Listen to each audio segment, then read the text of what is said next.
वहाँ पर समझो ताकत आती है जहाँ पर आप समझो कि ब्रह्मा, सावित्री, गायत्री, सरस्वती का स्थान है, वहाँ पर पड़ती है। उसके बाद में नीचे जहाँ से मल निकलता है, गणेश जी का स्थान, वहाँ पर उनकी छाया पड़ती है और फिर वो चक्र चलते रहते हैं, रिद्धि सिद्धि उछल करती रहती हैं। आपको बताया था कि वहीं पर पंखुड़ियाँ जो 4 दलती हैं, दक्षिण पंखुड़ी पर वो यमराज दिखाई पड़ते हैं, पूरब इंद्र और वरुण उधर दिखाई पड़ते हैं उत्तर में। इस तरह से समझो, यानी ये देवताओं की परछाइयाँ पड़ती हैं। तो अब आप समझो इसको कौन चलाता है? जीवात्मा चलाती है। जीवात्मा की ताकत कहाँ तक आती है? पूरा चक्र तक आती है। उसके बाद में वो जो चक्र चलता रहता है, उसकी ताकत से नीचे ये पैर चलते रहते हैं, घुटने चलते रहते हैं, अंगूठे तक अन्य ताकत आती है। तो देखो, जैसे आप ये समझो कि ऐसी मशीन बन गई कि जो हवा से चलती है, जिसको कौन चक्की कहते हो, तो पंखुड़ियाँ से चलती रहती हैं और उससे बिजली पैदा होती रहती है, बल्ब जलता रहता है, पंखा चलता रहता है। ऐसे ही उसकी ताकत से, हवा की ताकत से वो चलता है। हवा का प्रेशर, हवा का दबाव कौन चक्के के पंखों पर जब पड़ता है तो वो चलता है, उससे बिजली बनती है, करंट बनता है उससे। इसी तरह से जब ये चक्र चलता है तो ताकत उतर करके अंगूठे तक आती है और फिर यह शरीर चलता रहता है।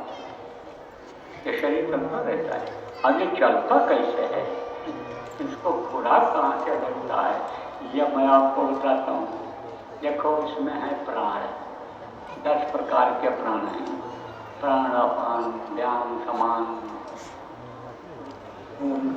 शेष, नाग, बहुत से प्राण हैं, 10 प्रकार के। मुख्य प्राण कहाँ है? यहाँ पर है, हृदय में। और बाकी प्राण कहाँ है? नाभि में है, इंद्रिय द्वार पर है, आप ये समझो। और अन्य समझो आँखों के पास में है, भौहों के पास में है, यह कई जगहों पर यह प्राण है। तो ये मुख्य प्राण यहाँ है। तो यहाँ पर सीधे यानी खुराक मिलता है, उसको खुराक जाती है।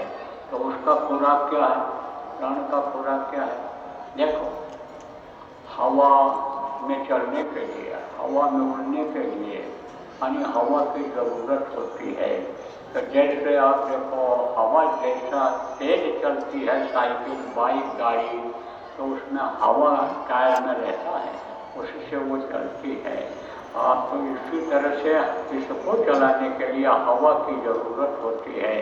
तो वो हवा कहाँ से मिलती है? ये वायुमंडल।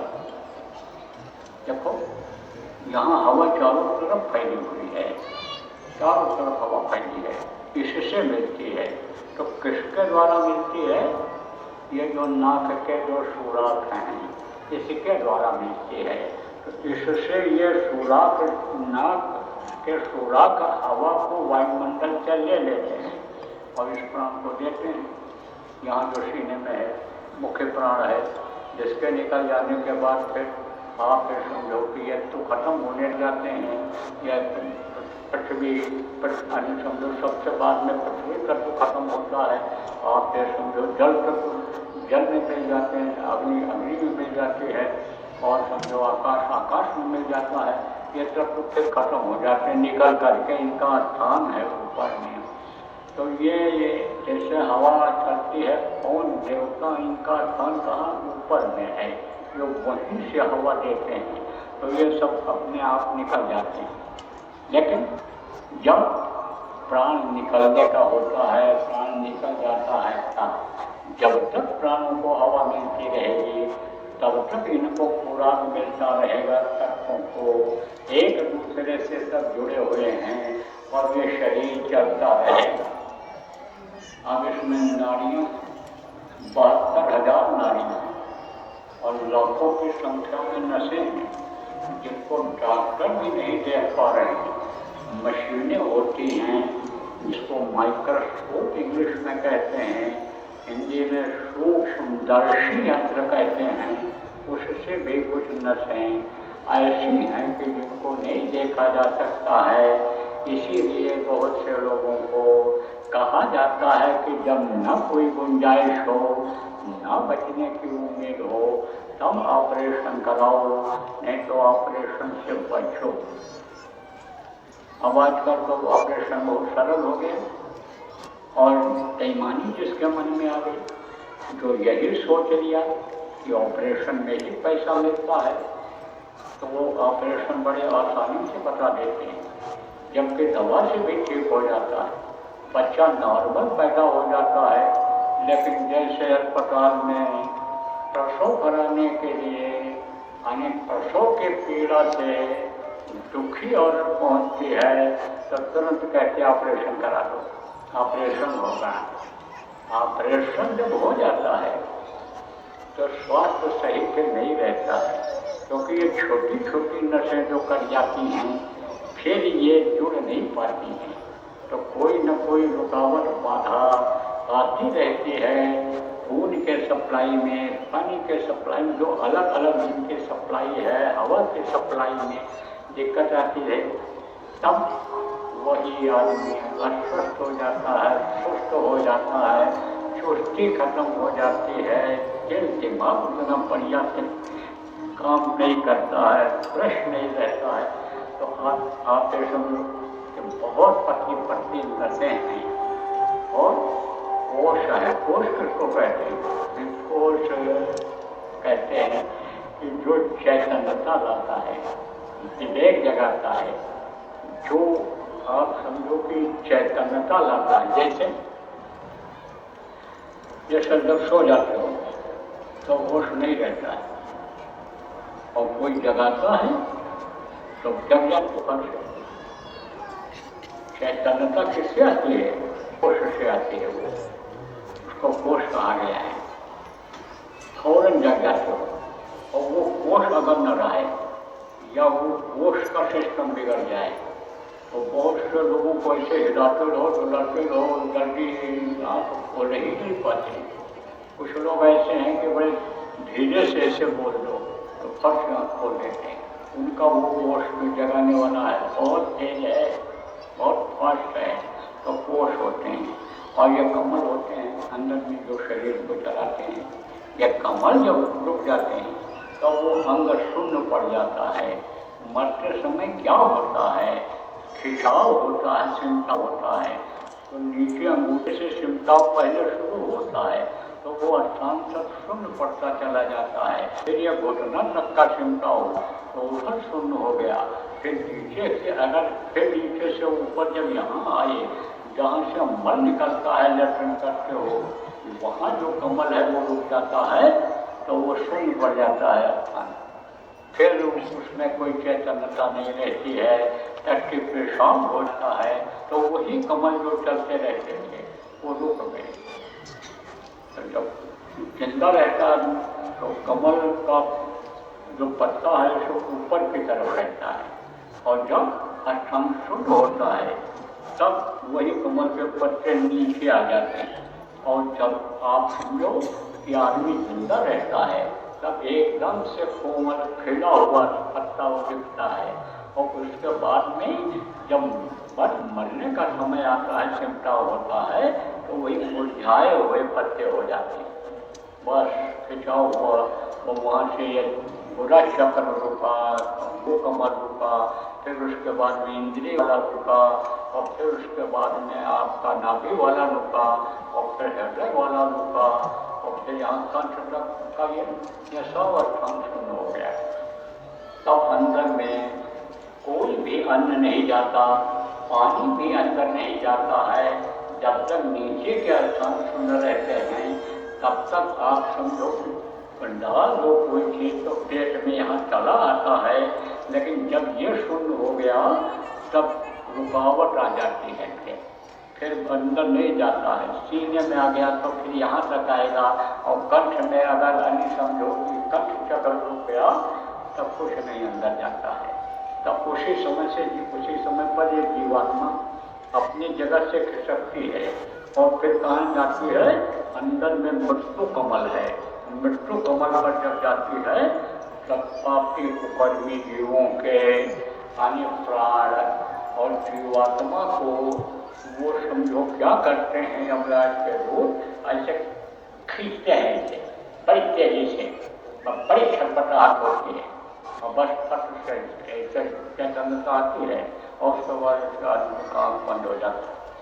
तब ये जो आँखों के ठेला है, आँखों की जो ये गोली है, ये ऊपर की तरफ चढ़ जाती है, फिर वो नीचे नहीं आती है। अभी तो ऊपर करो, नीचे करो, अगल बगल करो, आप जिधर चाहो करो, लेकिन फिर ऊपर चली जाती है। तब लोग कहते हैं कि अब इनकी मृत्यु हो गई। लक्षण पहले से मालूम होने लग जाते हैं, जैसे पैर शून्य हुआ तैसे ही पैर ठंडा हो जाता है, गर्मी खत्म हो जाती है। अग्नि तत्व से इसमें गर्मी रहती है, सबसे ज़्यादा गर्मी पेट में रहती है, माँ के पेट में रहती है, इसीलिए बच्चे को तपना पड़ता है 9 महीने माँ के पेट में, तो पूरी गर्मी के नीचे से खत्म होती चली जाती है। तब लोग कहते हैं कि पैर ठंडा हो गया, फिर हाथ ठंडा हो गया, और फिर जब यहाँ से जीवात्मा तरक्की हो ऊपर जाती है तब ये नब्ज भी बंद हो जाती है, क्योंकि ये यहाँ से जुड़ी हुई है, यह हाथ यहाँ से जुड़ा हुआ है, नब्ज भी बंद हो जाता है। लेकिन ये यहाँ पर धुपकी ऐसे चलती रहती है, ऐसे चलती रहती है, और जब सबसे खींचता है तब तो वो धुपकी भी बंद हो जाती है। तो ये तो मत में होता है। आप कहोगे भाई हमने ये भी सुना है कि साधक रोज मरता है और रोज गिरता, तो बात तो सही है। इसी को खींचना रहता है। कब खींचना रहता है?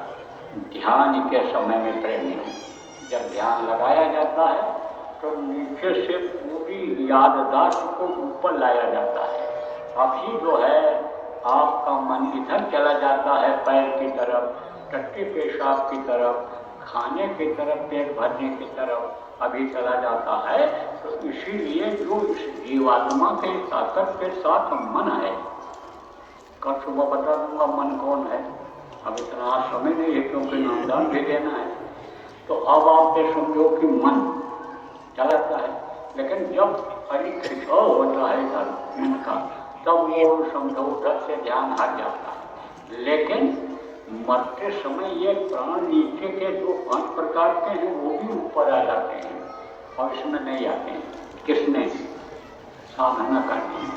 तो जीवात्मा की ताकत जो फैली हुई है वही जब ऊपर आ जाती है तो वो ताकत और तेज हो जाती है, इकट्ठा हो जाती है।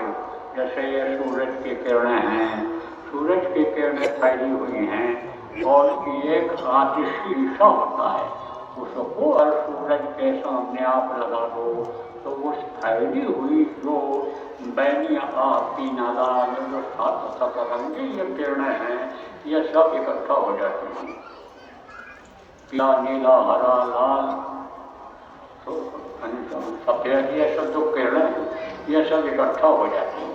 और जब इकट्ठा हो जाती हैं तो गर्मी बहुत मिलने लगता है और उस शीशा के नीचे आप रुई लगा दो, कपड़ा लगा दो तो थोड़ी देर के बाद जलने लगेगा। ऐसे ही पूरी ताकत खींच करके जब वहाँ आ जाती है यहाँ पर, तब समझो ये जीवात्मा आगे को बढ़ जाती है।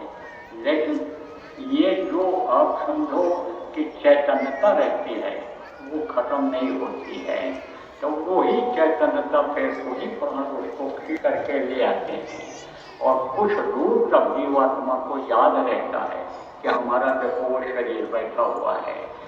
ऊपर निकलने के बाद याद रहता है, दिखाई पड़ता है कि ये यहाँ पर समझो हम बैठे हैं या लेटे हैं और हम निकल के आ गए हैं, हमारा शरीर पड़ा है, हम लौट करके उसमें जाएंगे। लेकिन ऊपर का स्थान जो आपको बताया, अभी नामदान दूंगा तब आपको बता दूंगा जो नए लोग आए हो, ऊपर जब ये ज़्यादा दूर निकल जाती है तब यह भूल जाता है, लेकिन तार बराबर जुड़ा रहता है, वो तार कटता नहीं है, तो बराबर जुड़ा रहता है। तो ये जो जीवात्मा है ये समझो बराबर ऊपर भी जाती है और नीचे भी आ जाया करती है। तो मनुष्य जन्म बड़ा अनमोल, कहा गया कि मनुष्य शरीर ये अनमोल है, इसकी कोई कीमत नहीं है, इसको कोई बना नहीं सकता है। मनुष्य के रचना के बाहर की चीज है, दिल दिमाग से बाहर की चीज है, इसको कोई भी पंडित मुल्ला पुजारी बना नहीं सकता है। कोई भी इसको वैज्ञानिक जोशी पंडित पुजारी कोई नहीं बना सकता है। इसको भगवान जिसको कहते हो, ईश्वर खुदा कहते हो, उनके द्वारा सिस्टम से यह बनता है। मसाला किसका है? इसमें दिया हुआ सत्पुरुष का है, तो यह अनमोल है। अब इसका पता कब चलता है कि अनमोल है और इसमें यह सब सिस्टम है?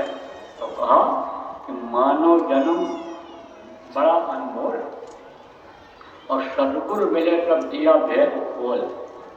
अरे कोई भेद ही मिलेगा तब तो भेद खोलेगा। तो वो कौन होते हैं? सदगुरु कौन होते हैं? सदगुरु यानी समझो कि दर्जा एक अलग है। गुरु बहुत होते हैं, विद्या गुरु होते हैं, आपको बताया अध्यात्म गुरु, दो तरह के गुरु, और भी बहुत गुरु होते हैं। आप फिर समझो प्रेमियों, लेकिन गुरु का दर्जा तो ऊंचा होता है, लेकिन वो आत्मा का कल्याण नहीं कर सकते हैं। उनको जैसे कोई मास्टर 5 दर्जा पढ़ाता वो भी गुरु कहलाता है, 8 दर्जा पढ़ाता है, 10 दर्जा पढ़ाता, 12 पढ़ाता, 14 पढ़ाता, सब मास्टर कहलाते हैं। लेकिन योग्यता जानकारी अलग अलग होती है। 5 दर्जा पढ़ाने वाले को कहो कि हमारे लड़के को इंजीनियर डॉक्टर आप बना दो, पढ़ा करके नहीं बना सकता है, योग्यता नहीं। तो कहा गया कि गुरु गुरु तो सब बड़े, कोई नहीं छोड़, और शत पारखी महीन है, बाकी चावल और शत्र किसको कहते हैं? जिसके लिए कबीर साहब ने कहा पोथी पढ़ पढ़ जग हुआ, पोथी पढ़ पढ़ करके मर गए और कुछ नहीं मिला, किताबी ज्ञान से कुछ नहीं मिलता है। आ गया पढ़ना लिखना चातुरी, ये तो चतुरता है पढ़ना लिखना, कोई भी पढ़ लिख सकता है, पढ़ना लिखना चातुरी। अब यह तो काम साथ और काम जलन मन वश करन गगन चढ़न मुश्किल। ये जो काम वासना है, किताब पढ़ने से आपके जो खत्म नहीं होती है, और गंदी किताब अगर हाथ में लग गई कहीं तो काम वासना को और प्रज्वलित कर देती है। जैसे समझो कि आग में घी पड़ जाता है, बुझने के बजाय उसमें घी पड़ जाता है, और बढ़ जाता है, तो काम वासना बढ़ जाता है। काम जलन, काम को दबाना पड़ता, जलाना पड़ता है।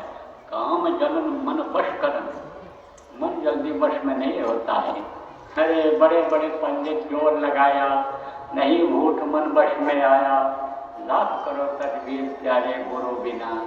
गुरु के बगैर, गुरु की दया के बगैर मन वश में नहीं होता।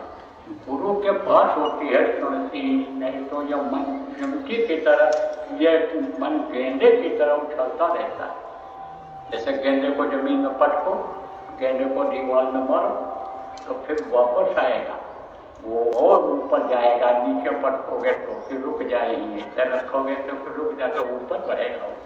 ऐसे ही ये मन है। तो काम जलन मन वश करन गगन चढ़न मुश्किल, बहुत मुश्किल काम। तो काम पढ़ना लिखना चाहते हो, यह तो काम था, काम जलन मन वश करन गगन चढ़न। तो कबीर साहब ने क्या कहा कि पोथी पढ़ पढ़ जग हुआ और पंडित भयानक हुए। पंडित किसको कहते हैं? अरे जाति के पंडित अलग है और कर्म के पंडित अलग है। आप पे देखो, ये तो जाति व्यवस्था बाद में बनी और कर्म पहले बना दिया गया था।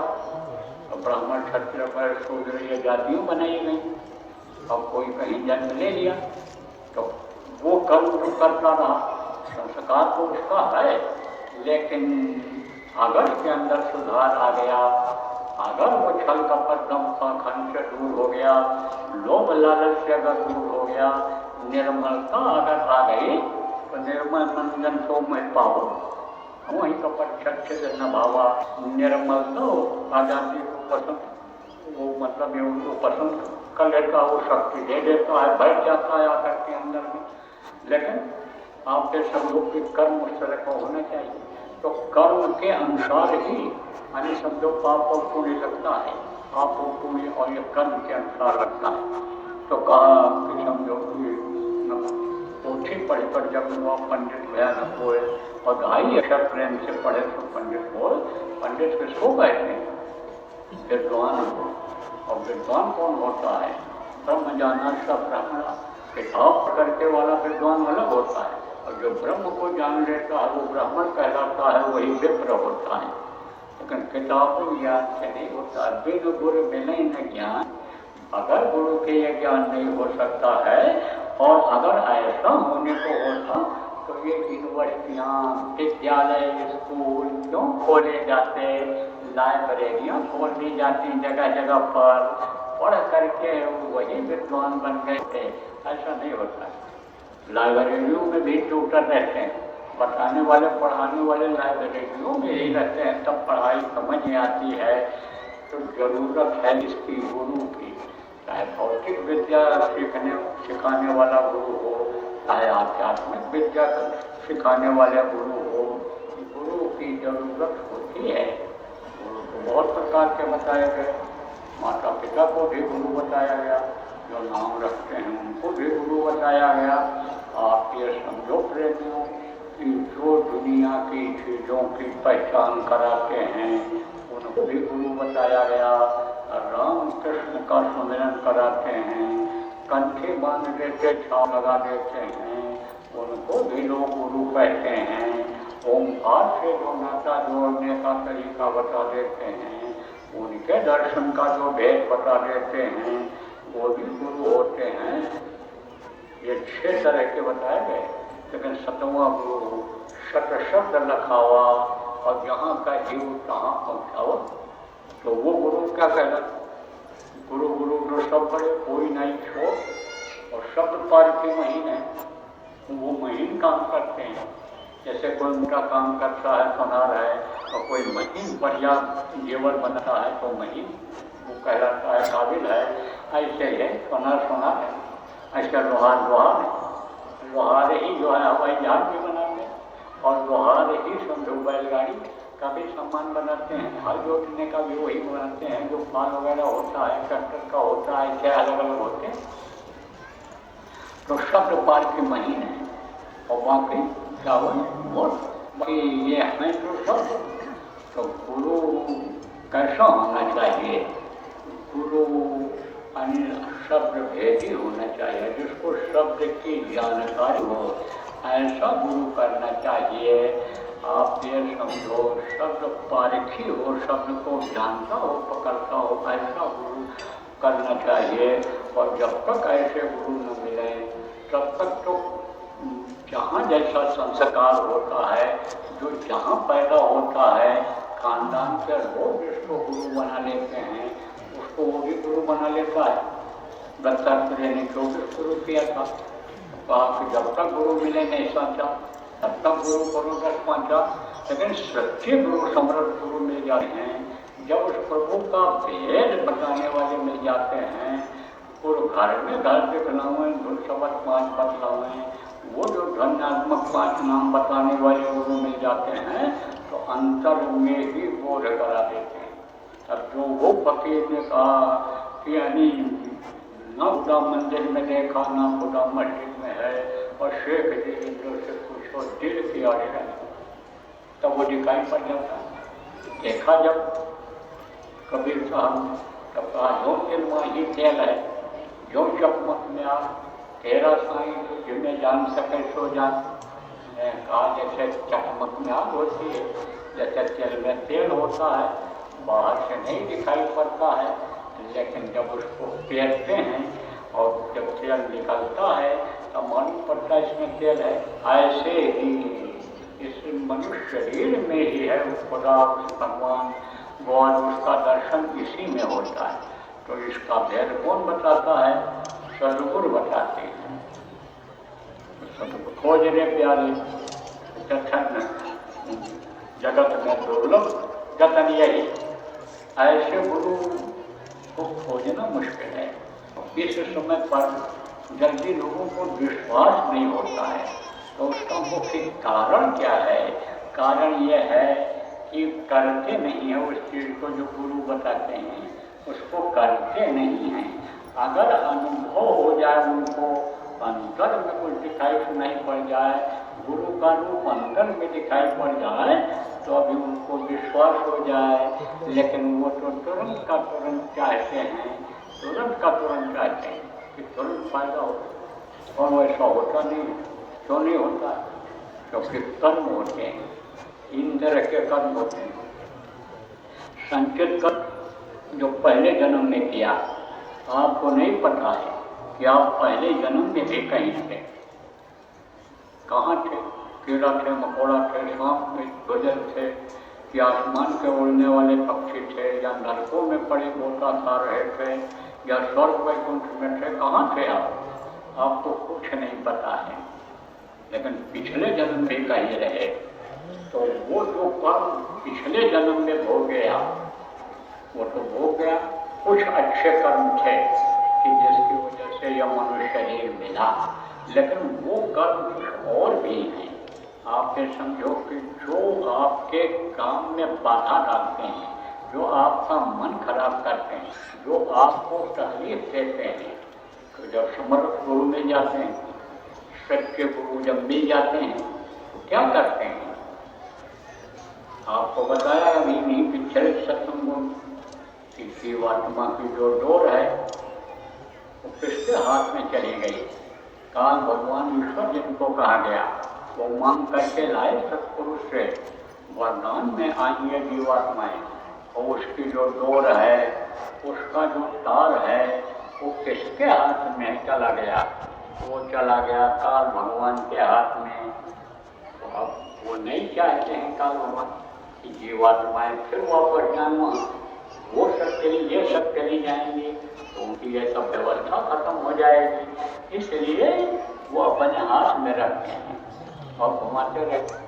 देखो फिर आपको मिल जाएगी, और तो सत्संग आपको मिलेगा, शाम का भी हो जाएगा और सुबह भी हो जाएगा। तो आपको बता दूंगा कि कैसे जो है आपके जो प्रेमियों कि किस तरह से बाधा डालते हैं ये लोग कि आगे न बढ़ पाए। बहुत बाधाएं आती है ना। आंचल मार्ग बुझावे दीपा, जब आगे बढ़ने लगती है जीवात्मा, है ना, तब यह माया जोर करती है। तो ये सब बड़ा गहन विषय है, नए लोगों को ज़्यादा समझ में अभी नहीं आएगा। बराबर जब सत्संग सुनते रहोगे तब समझ में आएगा।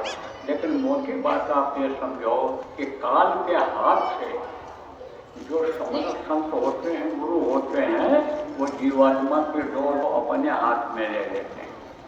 रहते हैं हमारे शरीर में, लेकिन उनकी आत्मा ऊपरी लोकों में आती जाती रहती है।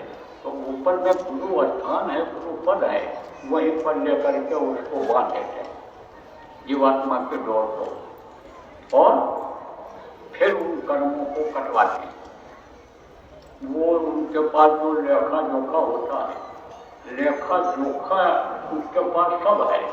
आपका कंप्यूटर फेल हो सकता है, स्याही कहीं खत्म हो सकती है, कागज आपका सड़ सकता है, भूल सकता है, खत्म हो सकता है, कोई चीज ना लिख पाओ, लेकिन उनका नहीं खत्म होता है।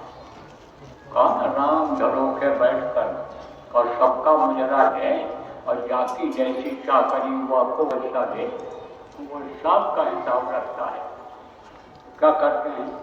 लेखा जोखा, वही खाता जिसको कहते हो, उसको वो जमा करा लेते हैं। जैसे मान लो कोई लेखपाल है, पटवारी जिसको कहते हो, उसका ट्रांसफर हो गया और दूसरा पटवारी नहीं आया, तो कानून वो तहसीलदार अपने पास उसको जमा करा लेता है, दूसरे को फिर देता है जब वो आ जाता है। ऐसे ही लेखा जोखा जो होता है वर्षों का, जिन जीवों को संत अपनाते हैं, उनका लेखा जोखा कागज सब अपने पास ले आते हैं। तो अब आपको बताऊं सच बात कि 75% यानी 16 आना में 12 आना तो उनके कर्मों को अपने ज्ञान अग्नि के द्वारा जला देते हैं, खत्म कर देते हैं। लेकिन 25% रखते हैं, उसी के द्वारा उसको कटवाते हैं। कैसे? सेवा के द्वारा, भजन के द्वारा, दर्शन के द्वारा। आप ये समझो इससे कटवाते हैं, इससे कर्म करते हैं। जन्म को यूं हो जब वही जन्म को अगर ना कहें तो वही जिसके अंदर भाग वाले की बराबर आती रहती हो, उसके आंखों के सामने अगर चले जाओ और देखो तो आंखों से उसकी जो धारें होती हैं वो कर्मों को काटती हैं। कैसे करते हैं? दया कैसे होती है? वाणी के द्वारा होती है। बहुत से लोगों को ऊपर जब दया हुई तो देखो, जैसे मैंने आपको बताया कि जब साधु मिल गए, संत मिल गए, तो वाणी के द्वारा ही अंगुलमाल को बदल दिया। वाणी के असर से ही आर्य बदल गए, आपके वाल्मीकि बदल गए। तो वाणी से दया होती है, स्पर्श से दया होती है, आप फिर समझो, और दृष्टि से दया होती है। तो दया की धार निकलती है वो, तो उससे कर्म करते हैं, उसके द्वारा करते हैं। वाणी से जो आवाज दे करके बताया जाता है, जैसे कर्मों को काटने के लिए कर्म काट साधना शिविर लगाई गई थी, जैसे कर्मों को काटने के लिए इस समय पर नाम धुनी आपको करने के लिए कहा गया है।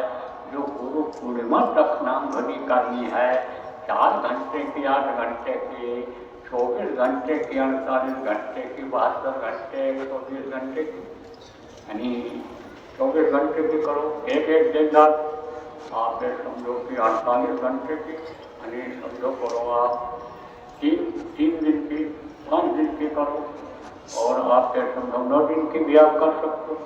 इससे कर्म कटेंगे आपके, इससे कर्म करते हैं। तो इन्हीं से कटाते हैं कर्म को। अब आप उसको कर नहीं पाते हो, अभाव आपके मन में कब आता है? सत्संग को अभाव किसको कहते हैं? कि गुरु हमारे ऊपर दया नहीं कर रहे हैं, गुरु के पास गए, बैठे वहाँ भी गए, जो बताया उसको भी किया, लेकिन हमको ठीक नहीं किया, हमारा फायदा नहीं हो रहा है, और ये है वो है, ये सब जो है बातें झूठी हैं, जो प्रचारक कहते हैं सब झूठा है। और उसको अभाव कहते हैं। अभाव क्यों आता है आपके अंदर? इसलिए आता है कि वो आपको जो बताए उसके द्वारा कर्मों को काट नहीं पाए पूरा का पूरा। जो बताओ वही अगर करो, वो कहा गया गुरु भक्ति पहले करे पीछे और उपाय। गुरु भक्ति का मतलब क्या होता है? आदेश का पालन ही गुरु भक्ति होती है। तो गुरु भक्ति अगर करते आप, गुरु भक्ति करते रहोगे, आदेश का पालन करते रहोगे, तो सारे कर्म कर जाएंगे, निष्कर्म हो जाओगे आप ये समझो कि फिर आपके इस लोक से निकल करके और सतलोक में जाने में कोई दिक्कत नहीं होगी, आसानी हो जाएगी। लेकिन नहीं करते हो तो वो बचाते हैं।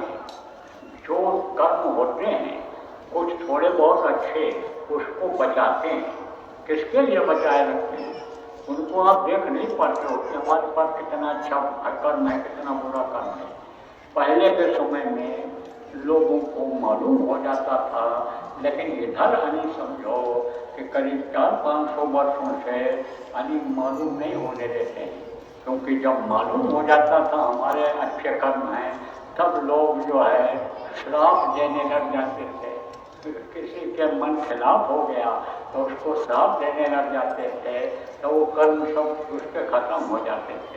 तो मुसीबत में जब जान बचाने का वक्त आता था तब कुछ रहते नहीं था।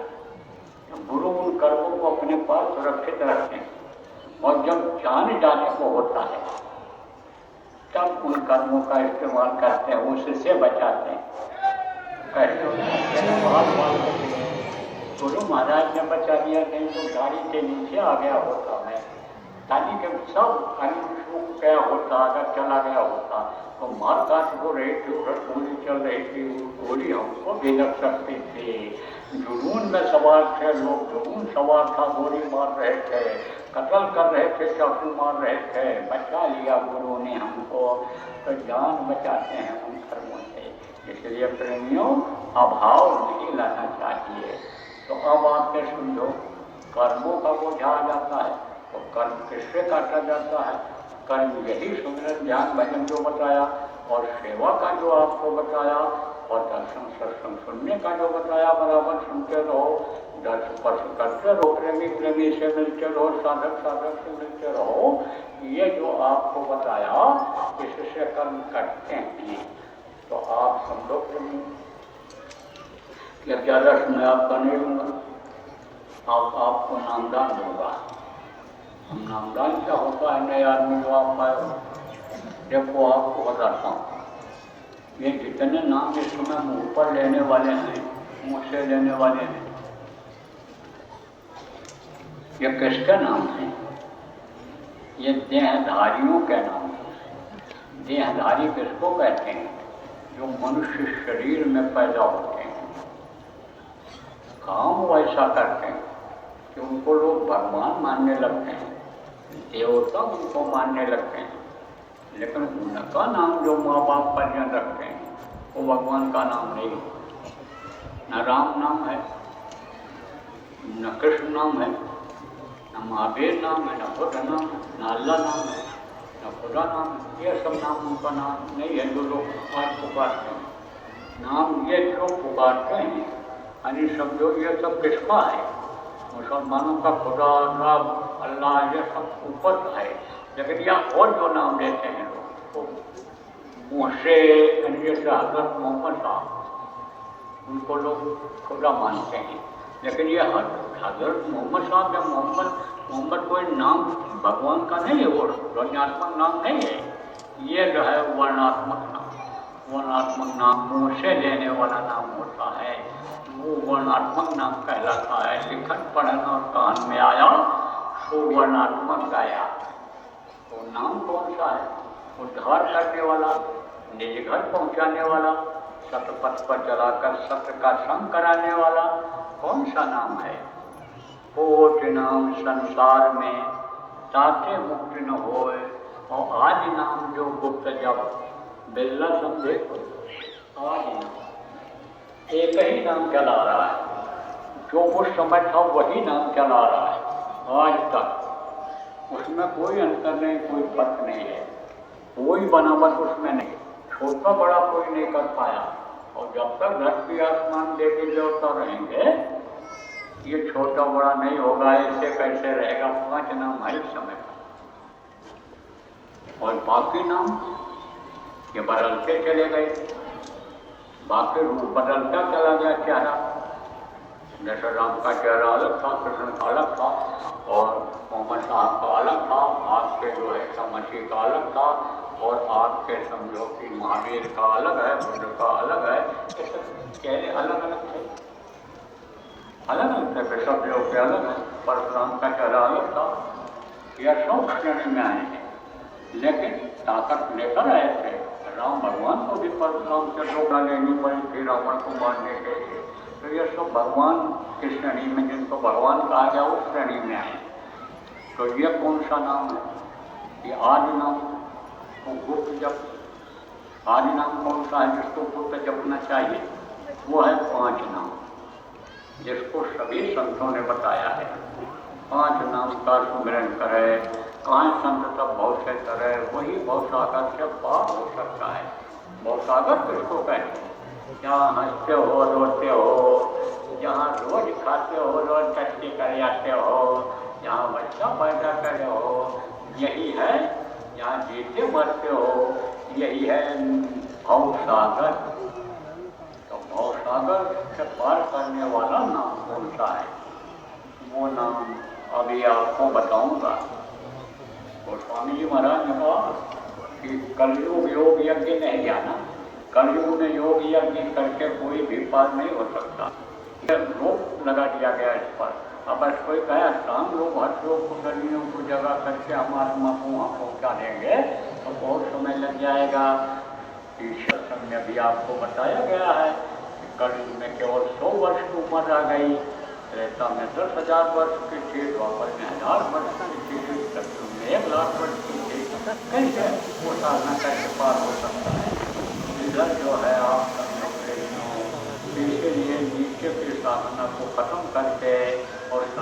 अपने आँखी मध्य पाखी चमके और पाखी मध्य द्वारा से दौरे बेन लगावे उधर भोजन पारा यहाँ की साधना शुरू करा दिया। 5 नाम चलिए उन्होंने कहा कि 5 नाम जो जपेगा पंच शब्द निर्माई बाजे, जिसकी आवाज़ अंदर में साफ सुनाई पड़ती है, बाजा वो साफ सुनाई पड़ता है, आवाज़ साफ सुनाई पड़ती है, आवाज़ से नाम निकलता हुआ सुनाई पड़ता है, वो है 5 नाम। तो वो कहाँ मिलेगा, कहाँ आखिर वो नाम कहाँ मिलेगा जिसके लिए उन्होंने कहा राम न सका नाम गुणराई, कानकणों में नाम बढ़ाई। राम जो उस नाम की महिमा का वर्णन नहीं कर सकते वो कहाँ मिलेगा। नाम रहा संतन आधीना, और संत बिना कोई नाम नहीं, मगर संतों के नाम की पहचान कोई और नहीं करा सकता है। तो संत कौन से जिनके भंडारे में आप आए हो, गुरु महाराज, और जो शब्द रूप में यहाँ विराजमान है गुरु महाराज ही नहीं, दादा गुरु और ऊपर की और भी शक्तियाँ हमारी प्रार्थना को स्वीकार की हैं और हमारे गुरु महाराज के भंडारे में आई हैं वो शक्तियाँ जो अदृश्य हैं, जिनको आप अपनी आंखों से नहीं देख सकते हो, तो हम तो अपने को धन समझते हैं। मैं तो ऐसा सदगुरु पाया कि मेरा रोम रोम हर्षाया और रोम रोम हर्षित हो रहा है कि हमारे गुरु महाराज के भंडारे में हमारी प्रार्थना पर वो शक्तियाँ यहाँ मौजूद है। दया दुआ प्रेमियों आपको देने के लिए आई है। तो ये गुरु महाराज का फोटो है। अब तो रहे चले गए नियम के अनुसार, जितने आए सब चले गए। बलविक्रम में उनका बीच गए और पारस गए, भारत था गए जो धन जंग जेड़े जो 64 कोष में 66 टाना, बल ऐसे बलवान गए जो कदे का कदे प्रश्न धरु पाना। और दादा का प्रमाण ये स्वामी, कला को झड़ा और जला सो बुझाना, बरस सो बुझाना, बुझ गया। आप कुछ चाहती है, जो जलता है वो जाता है, जो फलता है फिर झड़ जाता है, जो पैदा होता है उसको शरीर छोड़ना पड़ता है।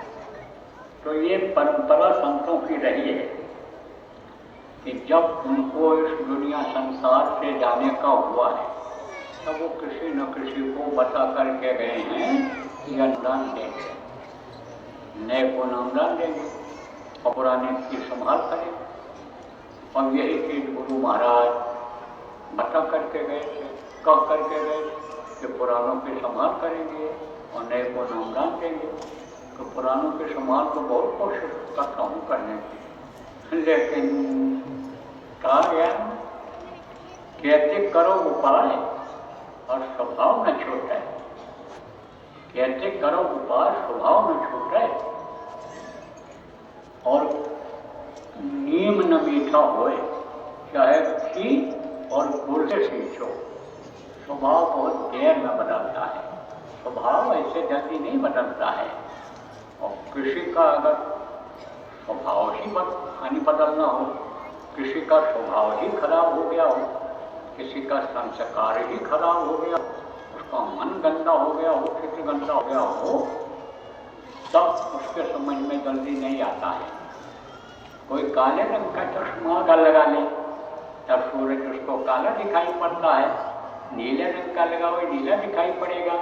तो सूरज तो होता है सफेद, लेकिन वो सबके समझ में नहीं आता है। तो वो तो ये समझते हैं कि ये भेदभाव करते हैं, इनके यहाँ कोई जातिवाद भाईवाद भतीजावाद है, इनके यहाँ कोई कौमवाद है, भाषावाद है, और यहाँ कोई बात नहीं। इसलिए तो संतों की कोई जाति नहीं होती है, क्योंकि वो किसी जाति का प्रयोग नहीं करते हैं। और जब संत हो जाते हैं, संत गति में आ जाते हैं, जब ये काम जो गुरु महाराज ने किया, इस काम को जब वो करने लग जाते हैं, तब सारा रिश्ता उधर का सब खत्म हो जाता है। इधर का खत्म हो जाता है, चाहे फूल का रिश्ता हो, चाहे अन्य रिश्तेदारी का रिश्ता हो, चाहे भाई बिरादरी का रिश्ता हो, चाहे इसमें तो दोस्त का रिश्ता हो, वो सब खत्म हो जाता है। तब तो मान मोह राम के नाते फिर उसको किस लिए माना जाता है कि ये गुरु का प्रेमी है, गुरु भक्त है। लेकिन गुरु के बारे में जो बताया कि गुरु को मानो, गुरु को याद करो, गुरु के नाम को आप बोलो और गुरु के बताए रास्ते पर आप चलो, आप नामदानी हो, आप सिमरन ध्यान भजन करो, साधना शिविर में बैठो। लेकिन ये सब काम जब नहीं करेंगे तो किस बात का प्यारा रहेगा? इस बात को सोचो तो संतों का कुछ नहीं ऐसा होता है। संहार करने वाली तो बहुत की जाती है, बहुत समझाया जाता है, लेकिन स्वभाव में जो आ जाता है उसका स्वभाव जल्दी नहीं छूटता है और स्वभाव बस उसकी आदतें जो बिगड़ जाती हैं उसको सुधरने में देर लगता है। उसको सुधरने के लिए एक तरह से समझो कि अच्छे का साथ करना पड़ता है। अच्छे के साथ करने से, साधक का साथ करने से और फिर समझो कि उसका स्वभाव बदलता है। तो प्रेम संभाल तो बहुत करता हूँ, अब आपको तो खराब लगेगा ही कि जिसको डांट दिया गया, जिसको बैठा दिया गया, बहुत सम्मान था, बड़ी इज्जत थी, आगे बढ़ने का था कि हम लोग प्रिय हो जाएंगे, हम ही को शायद गलती मिल जाए, तो जिसके अंदर ये बात थी उसको कह दिया गया तुम भजन करो, तो खराब लगेगा नहीं लगेगा? लाइन ही उसके बदल गई, धारा दूसरी तरफ जा रही थी और अब दूसरी तरफ चली गई, तो खराब लगेगा कि नहीं लगेगा? तब तो वो आलोचक हो जाएगा, तब तो वो विरोधी हो जाएगा, तब तो हर तरह का हथकंडा रचेगा कि इनके मिशन को आगे न बढ़ने दें, इनको न आगे बढ़ने दें। अरे लाभ और मान क्यों क्या है, पड़ेगा फिर तुझे देना, मुझे लाभ और मान की क्या जरूरत है? यह भी हो ना थे तुम बोला, करो सुबेग दास मैं तोरा, गुरु से तो यही प्रार्थना करता हूँ कि हमारी आत्मा का मन हो जाए, कहीं हम अपने रास्ते से अलग न हो जाएं, इसलिए हमारे ऊपर दया करो, हमको कोई लाभ और मान नहीं चाहिए। और यही रहा है हमारा काम करने वाले पीछे भी लोग रहे जो हम कर रहे हैं समय पर, उनको भी कुछ नहीं रहा है, न सम्मान का उनको खुशी रहा है और न निंदा का कोई गम रहा है, कुछ नहीं, कोई बात नहीं रहा। और हम तो कहते नहीं निंदक तेरे राखिए आंगन कुटी छवाए, और बिन साबुन पानी बिना निर्मल हो सुभाए, कर्मों को काटते हैं। अगर कहीं बन भी गए घर करते तो कर्म भी करते हैं, तो निंदक का रहना भी कोई हमारे लिए फर्क नहीं रखता है। प्रेमियों सब मिला करके इस बात को समझो, गुरु महाराज ने मुझे इतना चीज कहा था कि ये नए लोगों को नामदान देंगे, पुरानों को संभाल करेंगे, समाज का सबसे बड़ा समय पर यही है। क्या इसी से संभाल होगी? किससे संभाल होगी? ये जो नाम धुनी के लिए बताया गया, ये जो साधना शिविर लगाने के लिए बताया गया, पीछे लगवाया भी गया, रोज सुमिरन ध्यान भजन करने के लिए बताया गया, इसी से संभाल होगी। ये काम अगर करेंगे तो इससे इस जीवन रक्षक भंडारे में आप समझ लो कि जीवन की भी रक्षा हो, क्योंकि जान बचे बर्बाद। ऐसा समय आ रहा है कि अपनी जान बचा करके लोग भगेंगे। माँ के जिगर का टुकड़ा होता है बेटा, लेकिन उसको भी छोड़ करके वो भगेगी। ऐसा समय आ रहा है, भगदड़ मचेगी, हाहाकार मचेगा, क्योंकि बुद्धि लोगों की खराब हो रही है, खान पान खराब हो रहा है, चरित्र लोगों का गिर रहा है, और खाद्य वस्तु जो है मांस मछली अंडा शराब का सेवन बहुत बढ़ रहा है, दूसरे की माँ बहन की पहचान खत्म हो रही है। आप समझो कि औरतों की पहचान खत्म हो रही है, हर किसी को अपनी ही पत्नी के रूप में देख रहे हैं, तो बुद्धि विनाश की तरफ ले जा रही, तो कहाँ मानते हैं? बहुत समझाता हूँ, बताता हूँ, बहुत कहता हूँ, कहाँ मान गए? देखो लड़ाई चालू है, तब रुकने वाली नहीं है। और अब गियर इस तरह का फंस गया है, जैसे गाड़ी का गियर फंस जाता है तो न आगे बढ़ता है और न पीछे खिसकता है, ऐसा फंस जाता है गाड़ी पे, गाड़ी रुक जाती है। ऐसे ही हो गया। बाय गज सांप छछुंदर जैसी छछूंदर जानते हो, लंबे मुंह की चूहिया होती है, छी करती है, उसकी जो लैट्रिन होती है यानी जो बीट करती है बहुत बदबूदार होता है और वो भी बदबूदार होती है। तो धोखे से सांप चूहा समझ करके जब उसको पकड़ लेता है और चू चू चू चू बोलती है तब उसके कान खड़े हो जाते हैं सांप।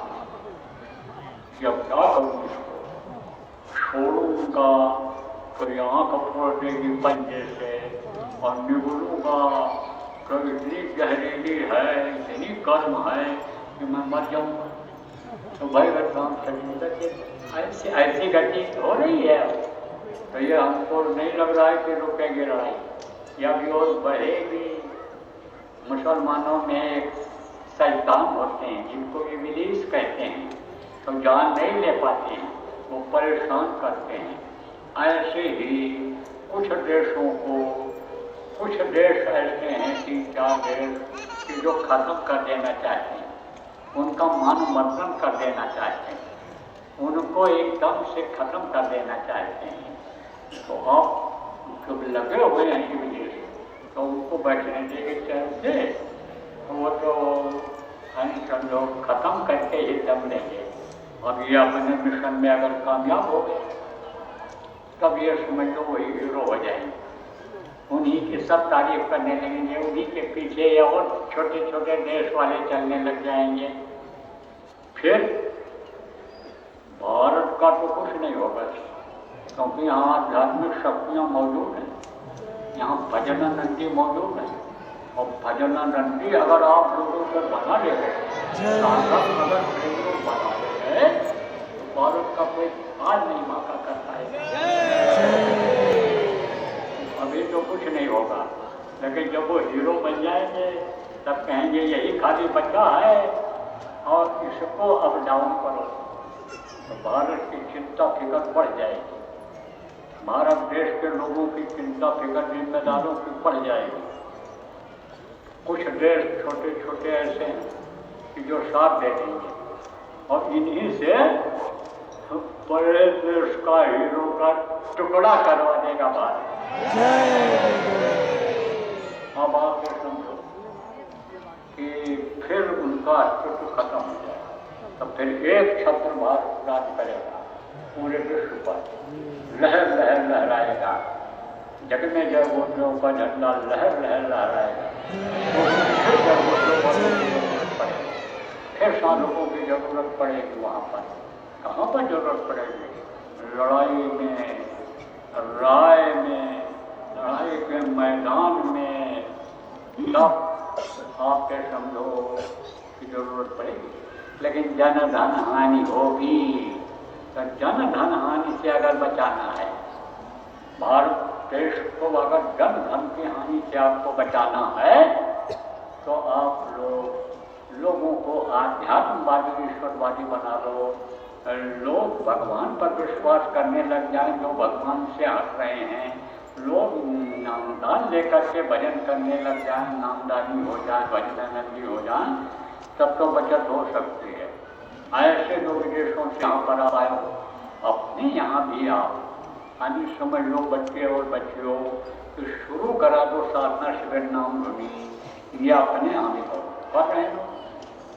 यहाँ आने का वीजा नहीं मिल रहा है भारत में, लेकिन अपने यहाँ पर 9 दिन की साधना शिविर लगाए। भाषा नहीं समझते हैं, हिंदी नहीं समझते हैं, लेकिन साधना कर, साधना की बातें जो बताओ उसको समझते हैं। अब आप समझो, तो जीव हैं ये, सब जगह हैं, संतों के जीव हैं, पढ़े होंगे, वो संतों के जीव पढ़े हैं जगह जगह, वो संतों के पहले तो एक ही राष्ट्र था, एक ही भाषा संस्कृत थी, एक ही धर्म था, एक ही छत्र छाया थी। अब तो ये सब बट गया, देश में देश बढ़ते चले गए, प्रदेश में प्रदेश, अनुदेश में प्रदेश होते चले गए और प्रदेश में जिला होते चले गए। अब तो ये हुआ, पहले एक ही था, भाषा में भाषा हो गई, धर्म एक ही था, मानव धर्म में हो गया, मत एक था, संत मत था, उसमें मतांतर सब होते चले गए, पहले तो एक ही था। तो अब आपको भुवन नाम समय निकलता जा रहा है और आज पूजन भी होगा। तो अब आप ये समझो, ये समय 5 नाम है। जिनका नाम होता है उनका रूप होता है, उनका अर्थान होता है और उनकी होती है